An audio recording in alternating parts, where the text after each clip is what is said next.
여러분 안녕하십니까? 자, 이번 시간에는 제6강 시간표지법 중에 정목놀이 7단계에 대해서 배워보도록 하겠습니다. 자, 여러분 시간표지법은 어떤 것일까요? 자, 영어로는 타임 샘플링 메소드라 그러는데요. 이 시간표지법에 대한 정의를 이렇게 하고 있습니다. 자, 특수한 시간 체계 내에서 행동을 표집하는 방법입니다.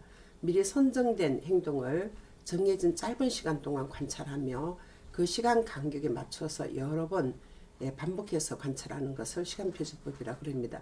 자, 우리 유아교육기관에서는 아이들 놀이를 시간표지법 할 때 15초를 관찰을 하고 또 5초 선생님이 기록하고 또 이것을 20회 반복해서 관찰하는 것을 현재 사용하고 있습니다. 자, 최초로 시간표지법 연구는 정상화의 습관에 관한 연구를 들었는데요. 미네소타 대학에서 이 올세인이라는 분이 1926년, 27년에 이 기법을 고안을 했습니다. 자, 올세인의 동료인 구디나프가 1934년에 디벨롭먼트 사이콜로지에서 시간표지법 절차에서 아동이나 성인을 짧은 시간 동안 관찰하고 그 시간 동안에 그들이 한 행동을 일상적인 행동의 표본으로 간주한다. 이렇게 설명을 했습니다. 자, 그러면 시간표지법을 이용한 가장 유명한 초기 연구는 무엇일까요? 자, 이 파튼의 사회적 놀이입니다. 파튼의 유아 놀이에 관한 연구가 1932년, 33년에 연구를 했는데요. 이제 파튼은 1926년 10월부터 1927년 1월까지 만 2세 미만 아이들부터 만 5세에 이르는 유아들을 관찰을 했는데 여기서 6가지 범주를 썼습니다. 이제 하나는 비참여 놀이, 놀이가 아닌 거죠. 관망, 이것도 놀이가 아닙니다. 비놀이죠. 그 다음에 혼자놀이, 병행놀이, 연합놀이, 협동놀이. 자, 이 4가지에 관심을 가졌어요. 그럼 이제 병행놀이는 우리가 다른 말로 평행놀이라고도 합니다. 그래서 놀이는 혼자놀이, 병행놀이, 연합놀이, 협동놀이 이 4가지 종류를 보면서 유아의 사회성을 보게 되었습니다. 자, 시간표지법에서 관찰하는 그 실시하는 기준이 뭐냐? 바로 시간입니다. 시간을 이제 샘플링하기 때문에 타임 샘플링 메소드라 그러죠. 자, 관찰자가 관찰할 때 미리 정해놓은 시간 간격에 맞춰서 우리는 15초를 정해놓습니다. 그 시간 동안에 관찰자가 관심을 갖고 있는 특정한 행동이 발생했는지 또 얼마나 발생했는지 이 횟수를 반복해서 기록하는 것이 바로 시간표지법입니다. 자, 시간표지법은 일정한 기간 동안에 어떤 특정한 행동이 얼마나 발생했는가 이것을 양적으로 볼 수 있기 때문에 통계 처리가 가능합니다. 그럼 통계 처리가 가능한 것은 객관적이죠. 앞에서 우리가 했던 표본식 기술이나 일화 기록은 통계 처리가 가능하지 않죠. 이것은 질적 연구였기 때문에 그렇고요. 이 시간표지법은 양적 연구에 들어갑니다. 그래서 통계 처리가 가능하고 이 통계 처리가 되는 것은 우리가 객관성이 있다 이렇게 보는 거죠. 그리고 신뢰도도 마찬가지입니다. 자, 시간표지법을 사용하면 짧은 시간 내에 이 다양한 상황에서 여러 유아들을 관찰할 수 있다는 장점이 있습니다. 자, 그럼 시간표지법의 절차를 보겠습니다. 시간표지법에서 관찰하고자 하는 행동이나 사건을 설명하는 데 쓰이는 용어가 분명하게 정리되어야 합니다. 용어가 굉장히 중요한데요. 예를 들어서 혼자 놀이 그러면 혼자서 놀이를 하는 거죠. 옆에 친구가 있든지 장난감이 있든지 상관없고 혼자서 다른 데 전혀 관심 없고 그냥 놀이를 하는 거예요. 이런 그 용어가 바로 이제 정리가 되지 않으면 선생님이 체크하기 힘들겠죠. 자, 두 번째는 관찰하고자 하는 행동을 보기 위한 미리 그 시간 단위를 정해야 되는데 이제 우리는 15초로 이제 정해놨습니다. 그래서 시간표지법을 사용하는 과거 연구를 보면 길이가 5초에서 20분까지 이렇게 다양합니다. 자, 그런데 대부분 연구에서 5분 이하의 시간 단위를 사용을 하였습니다. 자, 우리는 왜 15초를 하냐면 15초 동안만 아이들이 그 놀이를 봐도 아이가 어떤 형태의 놀이를 하고 있는지 다 선생님이 분석할 수 있고 그 다음에 이제 20회 정도를 하면 충분히 한 놀이에서 아이들의 사회성 발달을 볼 수 있다고 보기 때문에 그렇게 제안을 했습니다. 자, 관찰 횟수는 연구 대상별로 총 몇 회에 걸쳐서 관찰할 것인지 또 관찰에만 소요된 총 시간의 결정은 대표적인 표집을 얻는데 필요하다고 생각되는 시간에 이제 따라서 다르게 되는데 우리는 5분으로 보는 것이 지금 유아교육 현장에서 그렇게 사용되어지고 있습니다.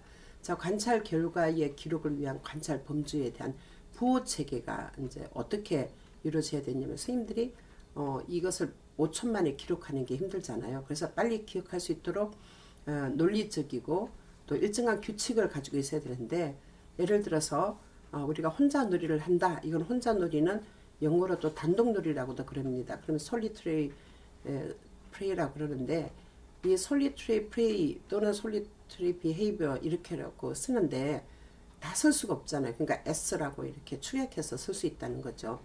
자, 그 다음 관찰 기록 용지에 예기치 않던 어떤 사건이 생겼어요. 그 어떤 방해가 있다. 이럴 때 그 여백을 남겨둬서 기록을 할 수 있겠는데 우리는 비고란을 뒀습니다. 그래서 그 비고란에 기록을 하시면 되겠습니다. 자, 그럼 시간표지법의 지침입니다. 자, 시간표지법은 자주 나타나는 행동에 대해서만 이 평가가 가능하다는 거죠. 자, 평균 15분 내 한 번인데 우리는 놀이를 한 영역에서 애들이 15분 내 하나만 이 체크를 한다 그러면 이미 놀이가 다 끝나버려요. 그래서 유아교육에 관한 이 학자들이 15초만 관찰을 해도 아이들이 놀이 형태를 볼 수 있다. 그래서 우리는 15초로 제한을 했습니다.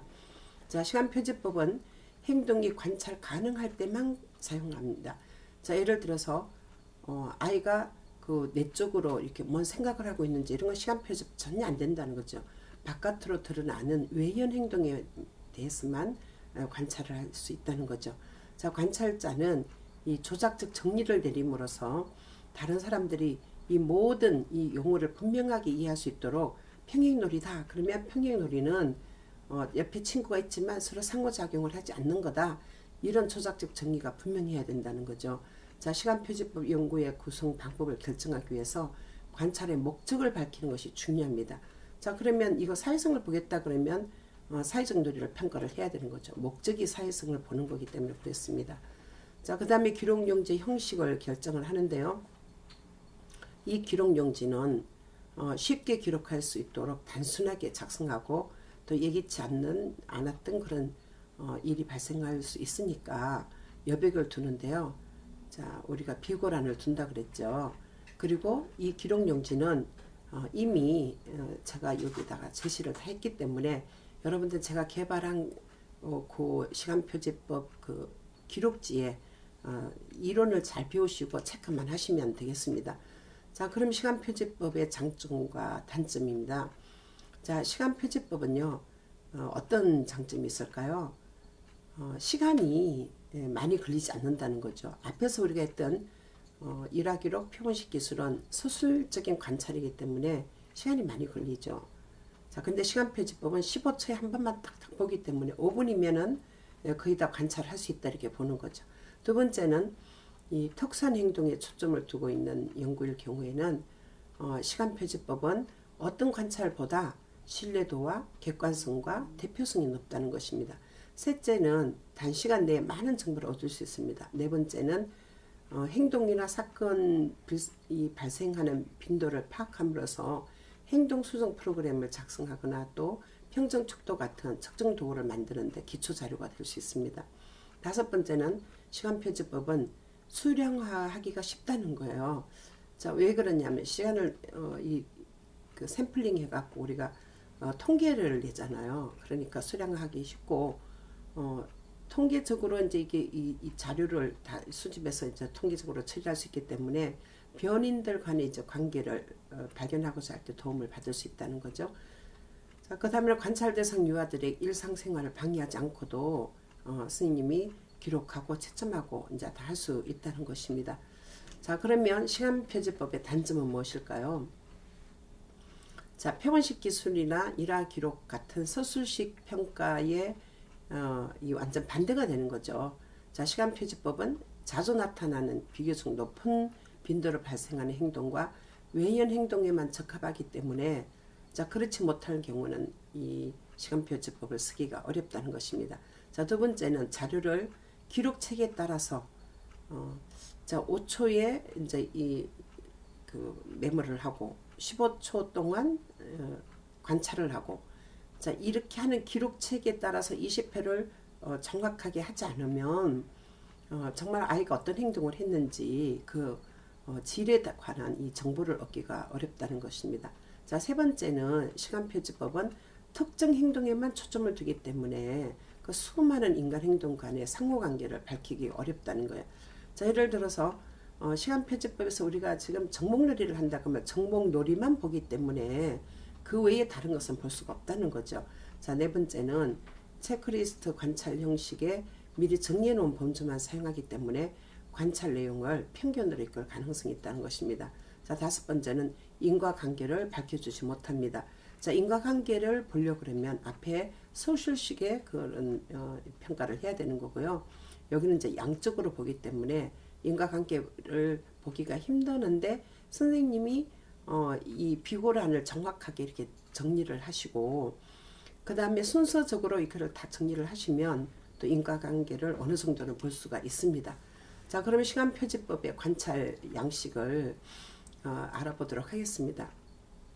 이 시간표지법은요, 관찰 기록하는데 자, 세 가지 방법이 있습니다. 첫 번째는 행동의 출현 유무를 표시하는 이 체크 방식이 있고요.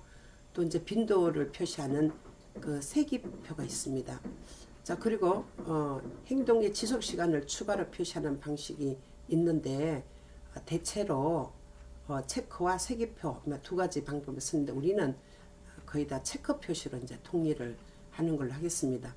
자, 그러면 이 정목놀이 발달 단계하고 이제 이 시간표지법으로 어떻게 이것을 평가를 할 수 있는지 정목놀이 발달 단계와 자, 시간표지법의 관계를 한번 보고 이제 다음 시간에는 우리가 시간표지법 중에 정목놀이의 실제 사례를 분석을 하도록 하겠습니다. 자, 그럼 정목놀이의 그 행동의 정의 및 범주입니다. 자, 정목놀이를 하는데 아이들이 1단계에서는 정목을 계속 나르기를 하는 거예요. 자, 아이들이 이제 우리 정목 영역에 와서 이제 놀이를 할 때 이렇게 옷에다가 이렇게 정목을 사서 나르기도 하고 손으로 들고 나르기도 하는데 자, 이 단계는 유아들이 정목이 삭히 이용된다는 것을 잘 모르고 그냥 정목을 가지고 그냥 놀거나 그냥 돌아다니거나 또 정목을 가지고 탁탁 이렇게 부딪히면서 소리를 내거나 또 정목을 이쪽 저쪽으로 나르는 행동을 우리는 바로 1단계 나르기로 정리를 하는 거예요. 자, 2단계 아이들은 유아가 정목에 대해서 배우는 것보다는 이 정목이 어떤 소리가 나는지 촉감이 어떤지 또 무게와 모양 등 이 정목의 속성을 파악하는 단계라고 보시면 되겠습니다. 그래서 가장 낮은 단계가 정목 나르기 단계입니다. 자, 만 1세 미만 아이들은 당연히 정목 나르기를 하겠죠. 자, 그 다음에 두 번째 단계는 정목 늘어놓기와 삭히입니다. 자, 2단계 아이들은 정목을 가로로 늘어놓든지 세로로 늘어놓든지 늘어놓는 거예요. 근데 반복적으로 이렇게 한다는 거죠. 자, 예를 들어서 정목을 이렇게 이제 삭히를 하는데 두 번째 단계는 이제 늘어놓기와 삭히잖아요. 그러면 정목이 이렇게 있으면 자, 이 정목을 가지고 자, 아이들이 이렇게 늘어놓거나 이렇게 늘어놓거나 아니면 이 정목을 가지고 이렇게 수직적으로 이렇게 삼는 거, 수직적으로 또 위로 이렇게 삼는 거 있죠. 이렇게 위로 삼는 것도 다 어디에 들어갔냐면 바로 2단계 정목 늘어놓기와 삭히 단계에 들어가는 것입니다. 자, 그러면 자, 세 번째 단계는 뭘까요? 정목을 가지고 다리를 만드는 단계예요. 자, 예를 들어서 정목이 있다 그러면 이 정목을 이렇게 가지고 다리를 구성하는 거죠. 이렇게 다리 만드는 거. 자, 이것이 바로 3단계예요. 그런데 삭히는 아이들이 만 1세 이상 살 수 있죠. 그런데 다리 만들기는 이 몇 개의 정목을 가지고 다리를 이제 계속 만드는데 만 2세 미만 아이들은 다리 만들기가 나타납니다. 자, 당연히 그 만 2세 정도 되면 다리 만들기를 해야 되는 거죠. 자, 그 다음 이제 4단계는 자, 울타리 삭혀요. 그 아이들이 자기 주변에 이게 정목을 이게 담을 쌓는 것처럼 쭉 이렇게 늘어놓는 형태죠. 그럼 만 2세 아이들은 거의 다 정목놀이를 한번 보세요. 블록을 가지고도 그렇고 거의 다 자기 주변에 이렇게 담을 이렇게 쌓듯이 이렇게 울타리 치듯이 이렇게 쌓는 거예요. 그거를 이제 우리 4단계라 그러는데 만 2세가 됐는데도 울타리 쌓기가 나오지 않으면 이 아이는 정목놀이 발달 단계가 제대로 이제 발달하고 있지 않다고 보는 거죠. 자, 그 다음에 이제 설계하기 단계예요.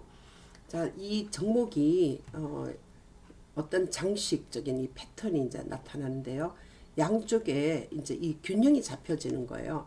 예를 들어서 설계는 이게 평형이 이루어진다든지, 자, 아까 이렇게 다리 구성을 했어요. 그러면 자, 여기서 이제 평형이 이루어지고 또 대칭이 이렇게 이루어지는 거죠. 자, 이렇게 되면서 이 정목에서 아이들이 이 대칭이나 평형 그리고 또 그 형태의 매력을 느끼면서 쌓기를 하는 거예요. 자, 근데 이것을 우리는 그냥 쌓기로 보지 않고 설계학이라고 합니다. 그럼 만 3세 아이들은 거의 다 정목에서 설계가 나타나야 됩니다.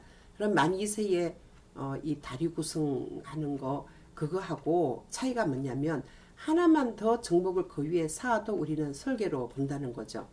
자, 6번째 단계는 정목을 다 만들어 놓고 이름을 붙입니다. 이거는 우리가 뭐 아파트라고 하자, 뭐 아파트야 이렇게 얘기를 하는 거죠. 그래서 자기가 만든 그 정목에 이제 이름을 붙이면서 그걸 가지고 극화놀이로 이어진다는 거예요.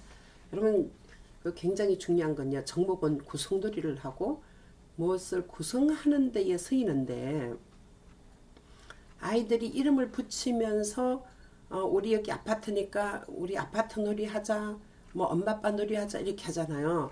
그러면 이건 뭐냐면 극화놀이로 들어간다는 거예요. 여러분, 극화놀이는 정목놀이 하면서 2단계까지 가는 것은 굉장히 아이들이 발달이 그래도 만 4세 정도 돼야 이제 이루어진다는 거죠. 그래서 이 극화놀이 하는 게 하나는 이제 6단계에서 이제 이름 붙이기 단계에 이렇게 들어가지만 또 다른 하나는 7단계에서 정교한 구성물 만들기로 들어갑니다. 자, 이 아들이 그 일상생활에서 보았던 이 구조물들 있잖아요. 이것을 이제 재생을 하고, 그리고 이것을 극화놀이에 이제 자주 사용하는데, 앞에서 우리가 아파트야, 뭐 전화국이야, 이렇게 만들어 놓고는, 아파트면 가족놀이를 계속 이어가고, 전화국이면 전화국 놀이를 막 하는 거죠. 그런데 극화놀이가 계속 쭉쭉쭉 이어지면 이거는 이제 7단계예요. 근데 대부분 아이들이 이제 발달이 안 되면 6단계의 극화놀이를 하면서 이제 또 쌓기를 하고 이런 식으로 이제 가게 되죠. 근데 여러분 이 현장에서 여러분들 아이들이 이제 정목을 막 가지고 놀아요. 그럼 이거 공부하기 전에는 여러분 어떤 생각을 하시냐면 그냥 놀구나, 아이들이 정목을 가지고 잘 놀고 있구나 이렇게 생각하는 거예요. 근데 전혀 그렇지 않습니다. 선생님은 그 아이들이 정목놀이를 할 때 얘는 지금 몇 세인데 지금 아이가 만 2세인데 막 설계가 막 나타나요. 그러면 만 3세 이상의 그 아이들 놀이가 나타나기 때문에 어머 얘는 정목놀이 발달이 잘 돼 있구나 이렇게 체크를 할 수 있는 거야. 그 아이들의 발달을 볼 수 있다는 거죠. 자, 여러분 대부분 선생님들이 정목놀이에서 애들이 놀면요 이제 이 교사 일을 한다든지 뭐 다른 일을 해요. 그런데 그렇게 하면 안 되고요.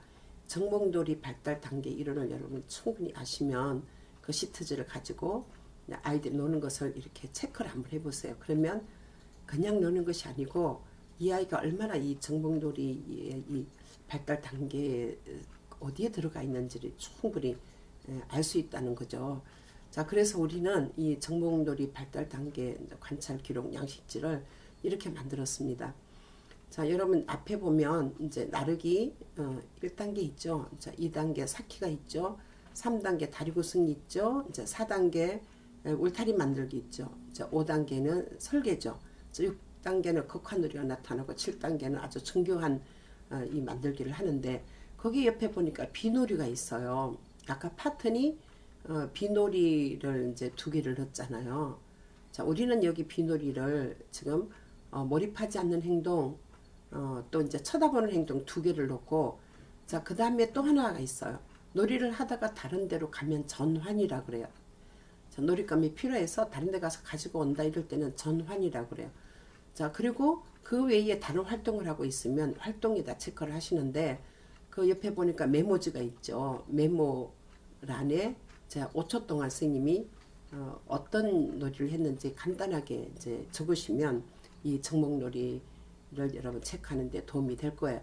자, 그러면 이 정목놀이 7단계 그 이론에서 그럼 어떻게 이제 이 양식지를 우리가 잘 적을 수 있을까? 자, 첫 번째는 유아 그 내일 이제 애가 와서 놀이를 한다 그러면 나는 몇 명의 아이들을 오늘 이렇게 보겠다 하는 계획을 미리 이제 짜시고 그 용지에다가 아이 이름과 생년월일 다 적어 놓으셔야 돼요. 자, 15초 동안 관찰하고 5초 동안 기록합니다. 그런 이제 15초를 선생님이 이 타임워치로 예를 들어서 눌러서 한다 그러면 애들이 놀다가 우리 선생님이 딴짓을 하기 때문에 막 크게 관심을 가지고 잘 안 놀아요. 그러면 어떻게 해야 되냐면 선생님은 속으로 이렇게 초를 세야 되는데 우리는 유아교육 현장에서 가장 쉽게 설 수 있는 방법이 선생님이 자, 입안에서 이제 혀로 양쪽으로 이렇게 왔다 갔다 이렇게 하면 1초예요. 그 1초가 걸려요. 그러면 이제 이것을 15초를 하는데 8초 이상 아이가 예를 들어서 다리 구승을 계속해요. 그러면 얼른 거기다가 다리 구승에다가 3단계다 체크를 하시면 되는 거예요. 자, 1회 관찰이 끝나면 또 이제 15초 관찰하고 또 5초 메모하고 이렇게 해서 20회를 합니다. 자, 한 번에 관찰하는 유아수가 너무 많으면 선생님이 헷갈려요. 그래서 처음에는 한 명을 가지고 하십시오. 그리고 선생님 좀 숙달되면 이제 2명 A, B 이렇게 2명의 아이를 놓고 할 수 있고요. 익숙한 사람들은 3명에서 5명까지 할 수 있습니다. 자, 1화 기록은 표식 기록은 한 번에 한 명밖에 못 한다 그랬죠. 그런데 이 정목놀이는 한 번에 익숙한 사람은 5명까지도 놓고 충분히 할 수 있다는 거죠. 자, 각 유아당 20회를 관찰하고 그럼 이제 5분이 되잖아요. 그리고 이제 그것을 통계를 내서 어느 발달 단계에 들어갔는가 이걸 볼 수 있는 거예요. 자, 여러분 이번 시간에 정목놀이에 대해서 배웠는데요. 이 정목놀이는 유아교육 현장에서 선생님들이 꼭 해야 되는 거예요. 자, 대부분 선생님들이 객관적으로 아이들을 보지 못하고 이렇게 하는 거죠. 잘 놀아요. 어제 정목과정은 한데 잘 놀아요. 사회적 교놀아요. 이거는 정목놀이를 보는 거 아니에요. 자, 정목놀이의 5단계는 설계를 하는데 이 아이는 지금 만 2세밖에 안 됐는데 이미 막 구조물을 만들고 설계가 나타나고 거기서 극화놀이를 해요. 이렇게 엄마한테 한번 얘기해 보세요. 그러면 엄마가 이제 스님하고 상담을 할 때 우리 스님이 정말 아이를 면밀주도하게로 관찰하고 있구나. 자, 놀이가 그냥 이 놀이가 아니고 놀이에 아이들 인지 발달이나 모든 발달이 들어있는 것을 알게 될 거예요. 지금 평가가 선생님들이 아이들을 객관적으로 관찰하고 평가하고 이런 것이 교사의 전문성과 너무나도 중요하게 연관이 되어 있어요. 그러니까 이 일을 잘 숙지하시고 다음 시간에 우리 정목놀이 실제를 우리 그 시트지를 분석하면서 함께 공부해 보도록 하겠습니다. 여러분 경청해 주셔서 감사합니다. 감사합니다.